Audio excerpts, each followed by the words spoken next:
Discovery of electron most important long question के तौर पे आता है और इसमें से शॉर्ट क्वेश्चन भी बनते हैं। शॉर्ट क्वेश्चन और एमसीक्यूज़ भी बनता है। एमसीक्यूज़ ये बन सकता है कि इलेक्ट्रॉन किसने डिस्कवर किए, तो जे थॉमसन ने, जोसेफ जॉन थॉमसन ने किए, 1897 में किए। अस्सलाम वालेकुम बच्चों, आज हम स्टार्ट कर रहे हैं चैप्टर नंबर 2। हमारा जो टॉपिक है वो है structure of atoms, discovery of electron. इस चैप्टर में हम क्या पढ़ेंगे? इस चैप्टर में पढ़ेंगे एटम, सब एटॉमिक पार्टिकल्स यानी इलेक्ट्रॉन, प्रोटॉन, न्यूट्रॉन की बात हो रही है, न्यूक्लियस के बारे में पढ़ेंगे, ऑर्बिट शेल के बारे में पढ़ेंगे, एटॉमिक नंबर, मास नंबर के बारे में पढ़ेंगे, relative atomic mass, electronic configuration, calculation of atomic mass, discovery of सब एटॉमिक पार्टिकल्स। तो इन टॉपिक्स के कॉन्सेप्ट हम क्लियर करेंगे इस चैप्टर में। तो स्टार्टिंग में फर्स्ट पेज पे एलिमेंट के बारे में बात होगी। एलिमेंट है क्या? एलिमेंट एक सिंपल है सब्सटेंस है जिसके अंदर सारे के सारे एटम्स एक जैसे होते हैं। अब इसको हम तोड़ नहीं सकते by ordinary chemical means. Total 118 elements हैं जिसमें हर एटम का बिहेवियर, इसकी प्रॉपर्टीज़ डिफरेंट है, इसकी फिजिकल केमिकल प्रॉपर्टीज़ डिफरेंट है, इसका बिहेवियर डिफरेंट है। मतलब हर एलिमेंट का हाइड्रोजन की प्रॉपर्टीज़ और होंगी, बिहेवियर और होगा, कार्बन की प्रॉपर्टीज़ और होंगी, कैल्शियम की प्रॉपर्टीज़ और होगी, गोल्ड, इन सब की प्रॉपर्टीज़, इनका बिहेवियर डिफरेंट होगा। तो एलिमेंट्स जितने भी हैं उनकी प्रॉपर्टीज़ फिजिकल हो चाहे केमिकल हो, इनका ये डिफरेंट होती है और इनका बिहेवियर भी आपस में एक दूसरे से डिफरेंट होते हैं। एटम के ऊपर सबसे पहले जिसने वर्क किया था वो था ग्रीक फिलोसोफर डेमोक्रेटस। डेमोक्रेटस ने क्या कहा था? डेमोक्रेटस ने ये जो वर्ड है ना एटम, इसने कहा था कि एटम का मतलब है A for not and term का मतलब डिविजिबल, मतलब नॉट डिविजिबल, एक ऐसी चीज़ जिसको हम तोड़ नहीं सकते, जिसको हम कट नहीं कर सकते, जो डिवाइड नहीं हो सकता, इसको नाम दिया था एटम का डेमोक्रेटस ने। फिर उसके बाद एक और आया 1800 में साइंटिस्ट जॉन डाल्टन। इसने कहा कि नहीं, एटम को डिवाइड किया जा सकता है और इसके मज़ीद और भी पार्टिकल हैं, सब एटॉमिक पार्टिकल डिवाइड किया जा सकता है। फिर एंड ऑफ 19th सेंचुरी में एक्सपेरिमेंट के थ्रू ये प्रूव भी किया गया कि एटम के सब एटॉमिक पार्टिकल्स होते हैं, एटम्स को डिवाइड किया जाता है। एंड ऑफ 19th सेंचुरी में साइंटिस्ट ने कहा कि एक ग्लास ट्यूब के अंदर अगर हम लो प्रेशर वाली गैस फिल करें और उसमें से इलेक्ट्रिसिटी पास करें तो इसका बिहेवियर क्या शो होगा, क्या कोई बिहेवियर शो होता है या नहीं।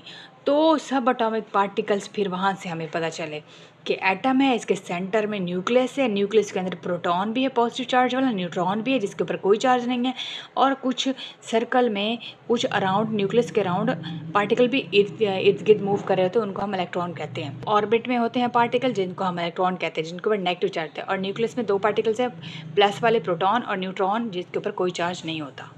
तो ये डिस्चार्ज ट्यूब एक्सपेरिमेंट से प्रूव किया गया। ये भी हमें बात पता चली कि नंबर ऑफ़ प्रोटॉन्स और नंबर ऑफ़ इलेक्ट्रॉन्स बराबर होते हैं। लेकिन एक और बात कि प्रोटॉन का जो मास है वो हैवी होता है देन इलेक्ट्रॉन, ये एक चीज़ हमें पता है। और वो कितना हुए होता है? वो होता है 1836 टाइम हैवियर देन इलेक्ट्रॉन।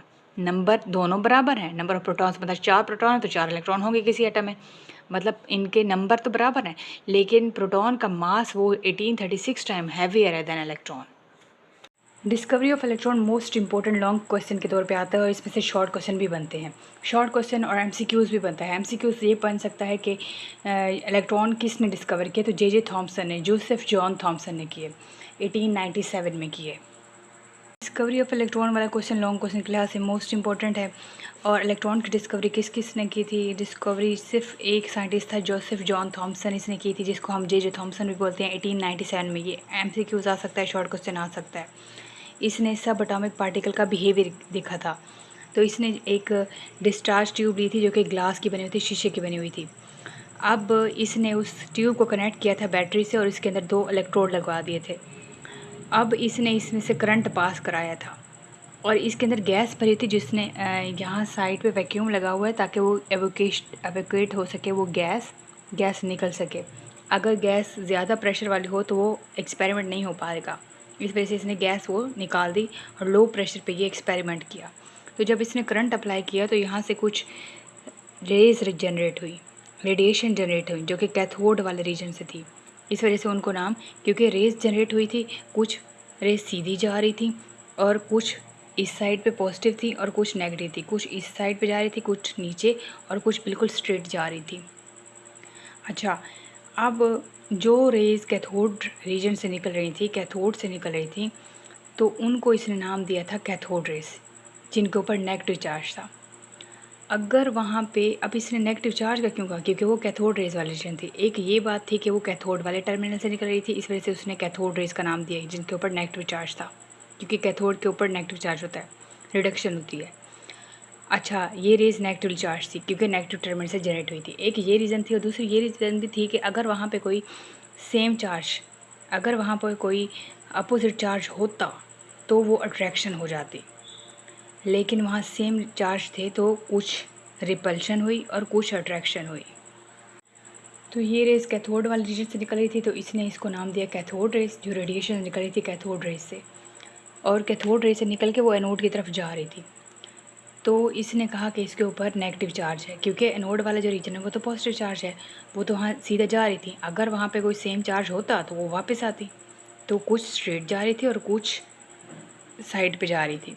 ये कुछ इस तरह निकल रही थी रेज़। तो ये इंपॉर्टेंट है, लॉन्ग क्वेश्चन के तौर पे आ सकता है, शॉर्ट क्वेश्चन भी के तौर पे भी आ सकता है। तो ये डिस्कवरी ऑफ इलेक्ट्रॉन जहाँ तक है। अच्छा, फिर ये मैग्नेटिक फील्ड के थ्रू भी ये एक्सपेरिमेंट प्रूव किया गया कि कैथोड रेज़ नेगेटिवली चार्ज होती हैं। क्वेश्चन आ सकता है कि व्हाट आर कैथोड रेज़, या कैथोड रेज़ के ऊपर कौन सा चार्ज होता है, ये भी पूछ सकते हैं, पेपर में आ सकता है। ठीक है, तो यहाँ तक कोई मसला ज़रूर पूछेगा, और वीडियो अच्छी लगे तो लाइक कमेंट शेयर ज़रूर कर दें, चैनल को ज़रूर सब्सक्राइब कर दें। कोई फीडबैक हो तो दे सकते हैं। मिलते हैं नेक्स्ट लेक्चर में, ख्याल रखिएगा। थैंक यू सो मच, अल्लाह हाफिज़।